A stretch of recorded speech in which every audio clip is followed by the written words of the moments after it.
All right, today we are going to read chapters 67 and 68.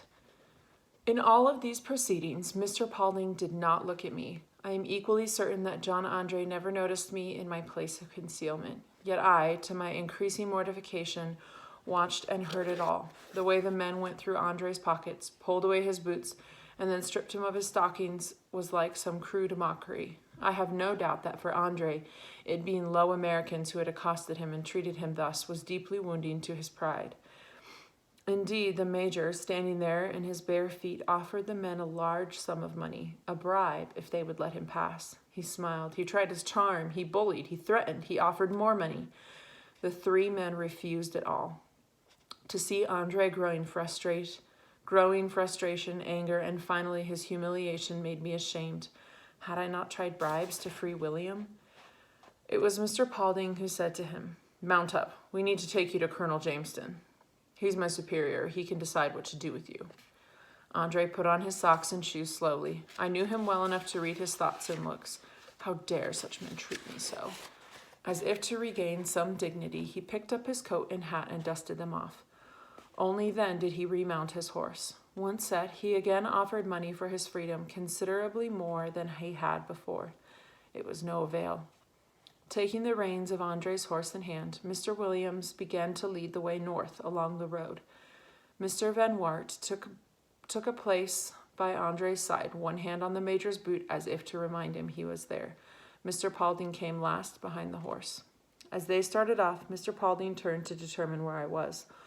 Wobbly with emotion, I stepped out onto the road. For a moment I stood there and watched them move along, incapable of clear thought. Part of me wished to run away. The greater part insisted that I must see all that happened. And indeed I did follow, but kept a considerable distance behind. Yes, I did not want John Andre to see me. I also did not wish the men to see the pain in my heart. What have I done? The answer I insisted upon then was, I have saved my country. Chapter 68. Along with his friends, Mr. Paulding led John Andre in the direction of Wright's Mill. Along the way, they paused at a place called Reed's Tavern, where Major Andre was given milk and bread. I stood apart and watched him. He seemed despondent. How strange for me to see him without his charm, his beguiling smiles and graces. It made me think of a puppet from which the inner living hand had been removed, making him empty of life. It was at Reed's Tavern that Mr. Paulding discovered that Colonel Jameson and his troops had been transferred to a place called North Castle, some 6 miles farther. They turned that way. When Mr. Paulding informed me of their new direction, he asked me what I wished to do. "I'll follow along," I said. As they went, I am quite sure that John Andre never so much as glanced back to where I was, for as before I remained some distance behind. Thus I always was there, always watching, but never a part of the group that included John Andre. Yet in a way, was I not the closest of all? I kept asking myself, what is this man to me? I kept reminding myself that he had been trying to destroy my country. As we moved along, Mr. Paulding twice came to inquire after me. I assured him I was fine in all respects, which of course was not true. Making no explanations, I told Mr. Paulding I preferred to continue to keep out of sight. So it was that we walked all day, the only one mounted being Andre. Late afternoon, we reached North Castle, a place hardly more than a sawmill and a few farmhouses. Here Mr. Paulding found Colonel Jameson and his troop of dragoons. They were awaiting the arrival of some important officer whose name was not mentioned. As soon as we arrived, Mr. Paulding turned Major Andre, along with the papers they had found on him, over to the colonel. The news of Andre's capture and who he was quickly spread among the soldiers, and then apparently elsewhere. I hardly know how, but soon civilians, attracted by the hubbub, gathered. The word spy was on all lips. When I drew close, no one paid me any mind. No doubt each group thought I was part of another group. You may be sure I never let Andre see me. The enthusiasm brought on by who and what Andre was, and the seriousness of the charge against him, as well as there being no meeting house, was such that a loud discussion about what to do with him was conducted in public. There was no question about the meaning of the papers found on Andre, plans and diagrams about an attack on West Point. Colonel Jameson was greatly shocked, as were all the other soldiers on duty. So too the civilians. Yet let it be noted that General Arnold had not put his name on them. Still, there was that pass Arnold had proved for Mr. Anderson that seemed to incriminate Andre and Arnold, but it was not conclusive. Then again, the major had told Mr. Paulding and his friends that he was a British officer. He further claimed, "I am engaged upon the general's business." Arnold's role in all of this remained a mystery to all, save Mr. Andre and me. I, in my emotional turmoil, was hardly going to step forward and proclaim what I knew. For his part, Andre was not about to reveal what he had been doing. There we were, bound together by knowledge neither dared to reveal. Colonel Jameson made two decisions. First, he decided to send all the captured papers to General George Washington, who was apparently somewhere close in Connecticut. Second, Jameson made up his mind to send Major Andre to General Arnold's headquarters. There was some logic in this insofar as Arnold was, after all, the commander of West Point and Jameson's superior. Jameson believed it was General Arnold's responsibility to deal with this presumed spy. Mr. Paulding objected. When pressed for a reason, he, unwilling to engage me and reluctant to accuse Arnold, could give no answer. In so doing, he was easily overruled by his superior, Colonel Jameson. To be sure, Andre made no protest. He must have been aware that being sent to Arnold was the best thing that could happen to him. With intense perplexity, I watched and listened, but did nothing when the major, arms tied behind his back, was taken away by a lieutenant and 4 militiamen, was taken away to Arnold.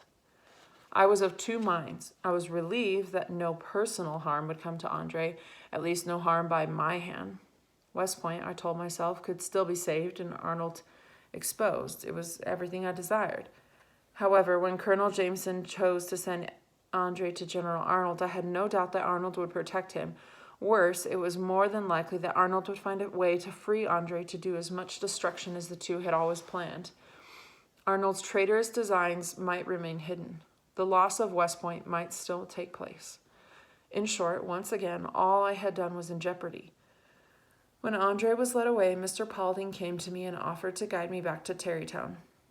"Mr. Paulding," I said, "remember what I told you about General Arnold? It is a great mistake to send Andre to him." "There was nothing I could do, Miss Calderwood. You have no proof." It was then, as if Providence again chose to take things into hand, that into North Castle rode Major Benjamin Talmadge. With his arrival, everything changed again. Who was Major Talmadge?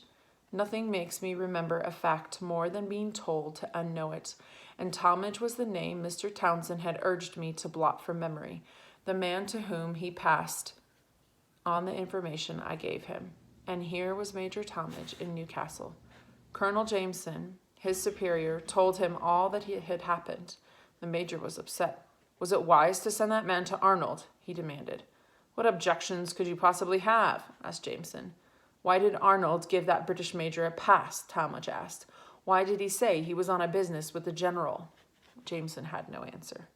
Talmadge, greatly troubled, took himself off as if he had a need to think what to do. I observed him as he stood slouched against a tree, falling into what is called a brown study, some gloomy meditation.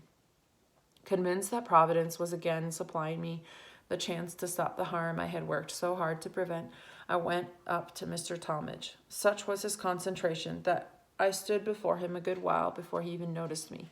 Then he said, "Yes, miss, do you have something to say to me?"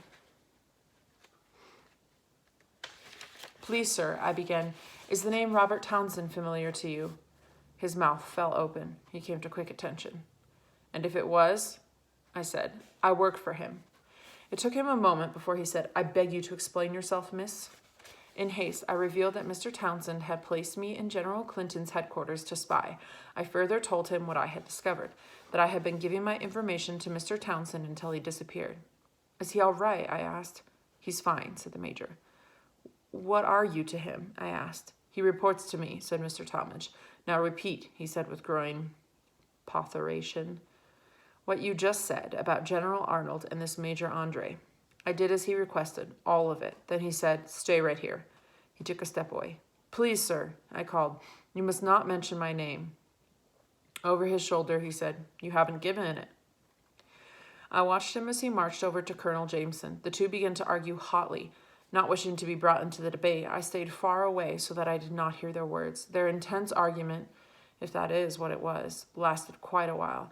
It ended when Major Talmadge broke away and then came back to me. "Thank you," he said to me.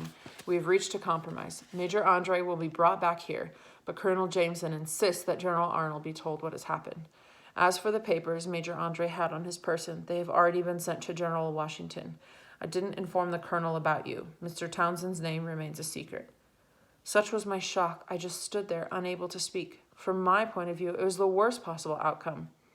Arnold's plan to take West Point, not yet fully revealed, even as Arnold was being informed his own treason had been discovered. Major Talmadge must have sensed my upset, for he said, "You seem to be troubled by my actions, miss." When I found myself unable to explain, he went on, "Though you may have never heard the name, miss, I had a dear friend whose name was Nathan Hale. Years ago, the British caught him. They hung him as a spy. I've waited years to have my revenge. Betrayal is a horrifying thing." Nothing he said could have given me more pain. Still, that was almost the moment that gave me a new resolve. I must speak to John Andre. What? Why? Just leave it alone.